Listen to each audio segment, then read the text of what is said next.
October is here, and one of my favorite things to do when I get the time is just spending the day moving around my different setups, feeling a mood, trying out different random games, and of course, getting into some classics. In that spirit, I wanted to share a more off-the-cuff look at a few titles that fit the season that I recently got to sit down and enjoy.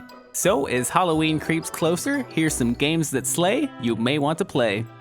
First off, a series that's synonymous with classic monster slaying, here's Castlevania The Adventure Rebirth, released digitally in 2009 exclusively on the Wii. This lesser-known entry is technically a remake of the Game Boy game from 1989, but is really its own thing, and it is awesome. Part of M2's trilogy of Konami Rebirth games, it hits the mark on everything you want in classic Castlevania. As Christopher Belmont, ancestor of Simon, you pick up the whip to vanquish vile creatures on your side-scrolling quest to find and defeat Dracula. I've always preferred the pure action-adventure entries over the Metroidvanias, and this game is a testament to that classic style of play. Control here, of course, feels spot on as you manage some platforming and contend with all manner of ghouls and resurrected evils.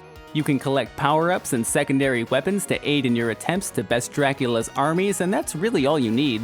Sound design, as you'd imagine, is phenomenal, with arrangements of classic Castlevania music flavoring the action.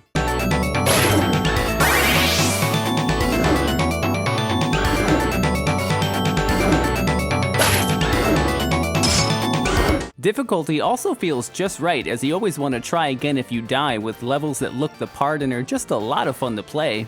Perfect 2D ambiance with lots of eyeballs, bats, and skeletons to battle your way through. I'd call this one a must-play.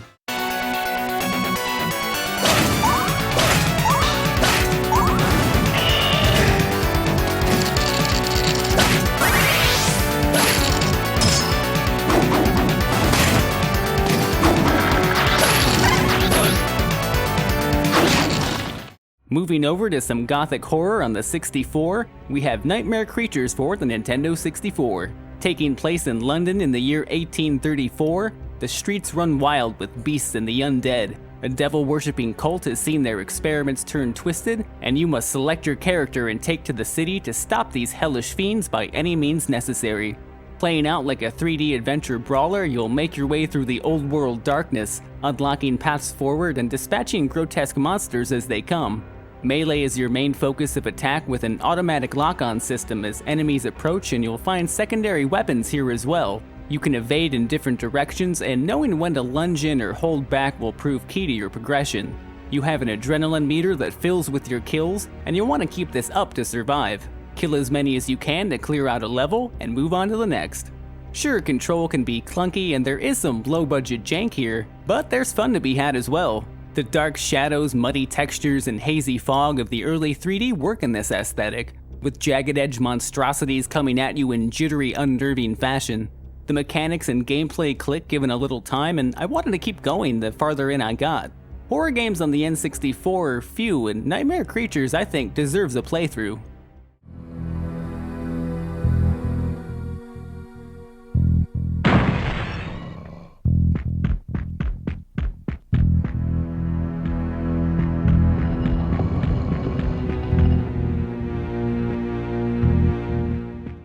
Also on the 64, giving fun, spooky vibes, is Scooby-Doo Classic Creep Capers, and this one really surprised me. As Shaggy, you pal around with Scooby-Doo, doing all the legwork for Mystery Inc. as you hunt for clues, trying to piece together another haunted whodunit, as those meddling kids tend to do. It's set up in classic point-and-click adventure style, so finding and using items in the right places is how you play. And it's just a really pure and goofy good time. You find this headdress, for instance, and use it to make your way past the haunted Black Knight in the appropriate exhibit, or have to retrieve a kidnapped Thelma's glasses before she can make an escape. Stuff like that. There's a lot of great Hanna-Barbera references, and it's all just really well put together. Scooby fits the spooky season, and I honestly recommend this one for some lighthearted October action.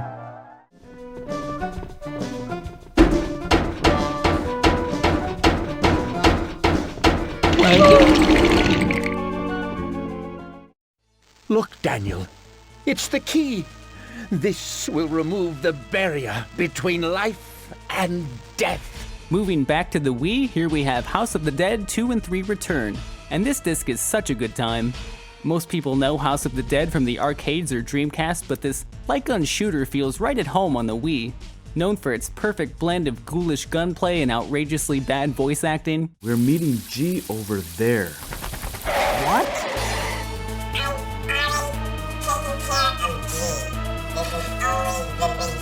These Sega classics are guaranteed to entertain. Having personally spent a lot more time with the middle game, I wanted to set my sights on number 3, and I think this is a worthy and really fun follow-up.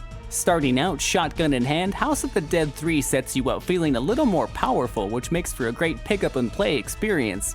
Everything from previous games makes a return, from its excellent level and monster design to the so bad it's good back and forth between characters. Gee, above you! Well, he certainly is persistent. Gameplay is arcade perfect, which means the action comes fast and fluid as you try to make as many undead explode before your next reload. House of the Dead is like being on a roller coaster ride of green guts and malevolent creatures gone wrong. It's the kind of game that makes you think maybe you wouldn't survive a zombie apocalypse, but it might be fun to try. House of the Dead 2 is certainly the more talked about entry, but Dead 3 is just as deserving of your time.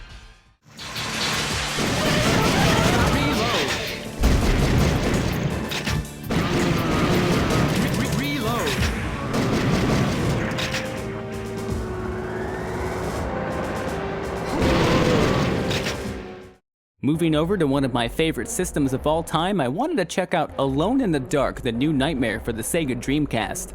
This survival horror game, developed by Infogrames, sees you selecting one of 2 main characters to set out on the trail of a murdered friend who is searching for ancient relics near the mysterious Shadow Island.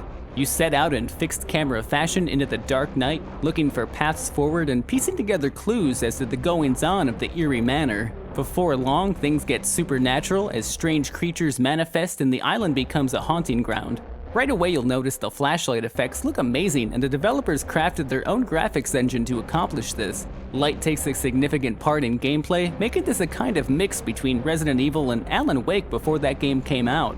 There's a noir-like sense to the presentation, and the tank controls and beautiful camera angles are just how I like my survival horror. This game is really interesting and looks great on the Dreamcast. Definitely spending more time with this one, and would highly recommend checking it out for a non-Capcom take on the genre.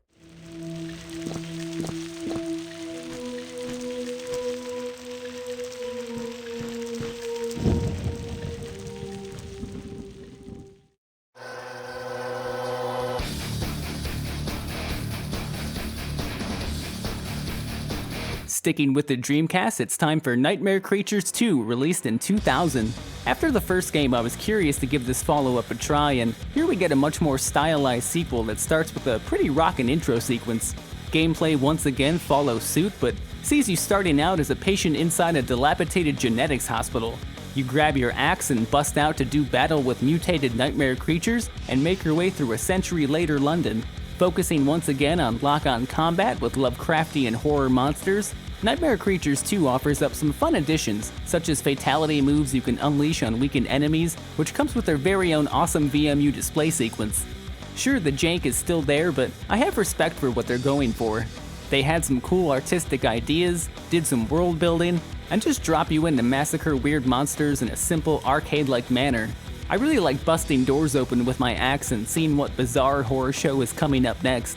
The PlayStation version actually seems to have better reviews, so maybe go that route, but I still had fun here on Sega's machine.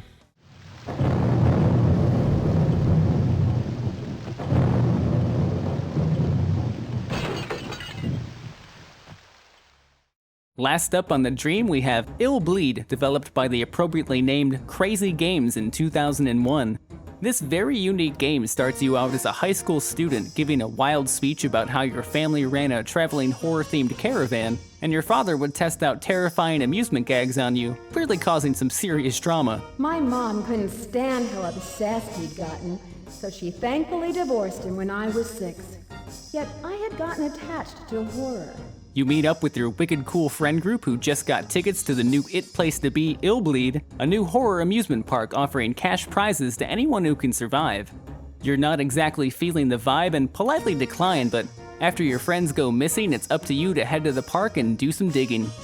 Once inside, you'll explore Ill Bleed's haunted attraction theaters, with the main area acting as a hub and the different cinemas acting as different stages. Entering a stage, you're provided with some pretty wild backstory and are given your objectives. Gameplay is really interesting and revolves around looking for items and identifying different haunts before they cause you harm. The way this works is you'll first want to look around and find the horror monitor. Once you have it, you can look around and scan for strangeness, and if you identify an occult occurrence before setting it off, you can collect its energy and progress throughout the level. If you get too close to an unscanned spook or specter, it will cause you harm and you can only take so much. You've got lots of status indicators to keep an eye on, and your senses will show when you might be getting close to something of interest. It's like being in a haunted house and trying to call it out before you see a scare coming. It's a really weird and interesting setup. It kind of feels like a Goosebumps, Fatal Frame, and Resident Evil mashup. Speaking of monster mashes, you'll occasionally be locked into a scenario where you have to fight for your life against fiendish frighteners. These can feel intense, and I have no idea what that green square is for. But once you're the last thing standing, you're free to move forward. As you move along, you get different items as clues or just the usual random free-roaming salad. This game is definitely its own thing, and it's a lot of fun to get into. Strange, cheeky, and unique, Illbleed is an experience like no other.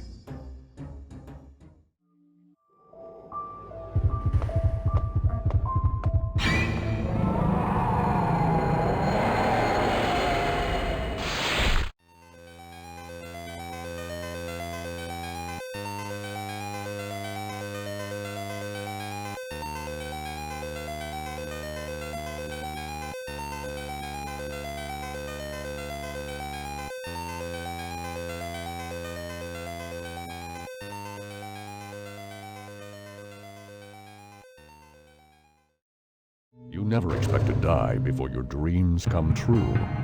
Neither did Jimmy or his father, Gail Banballow, a Minnesota innkeeper.